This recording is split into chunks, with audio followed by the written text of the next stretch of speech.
Okay, one last thing to add about motors is that I've got this little applet showing a motor running.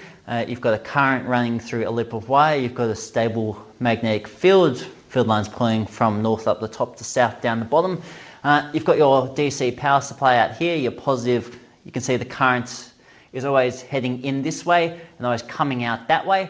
You've got your commutator here in the middle, and you can see it's got your two rings, and they just indicate the gap between those two rings with a little black bar. So you can see that the current through the wire is going to be switching directions every half turn. So here we've got the current running that way, then they switch. Now that current on this side is running in the opposite way, going into the commutator. Now it switches again and it's coming out of the commutator. So what's happening is that each loop of wire is connected to one side of the commutator. The commutator, the split ring, is rotating. As it rotates, it changes which brush it's in contact with, the positive or the negative. So now this commutator is in contact with the negative.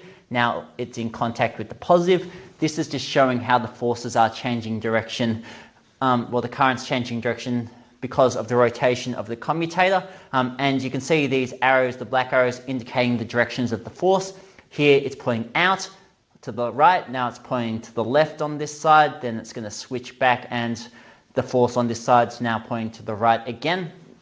It looks slightly different to the one that I was using as my example, because the magnetic field is vertical rather than horizontal. When that changes, these forces now right or left rather than up or down. But the point is that these forces are changing direction because the current is changing direction. Because of those changes of current and force, there's going to be a constant rotation of the loop. So this is just illustrating how it works. Current's constant out here, but changing direction in here because the rings of the commutator switch which side of the circuit they are in contact with. So I thought was going to bring this up, but forgot to before. Just a good illustration of how a motor works.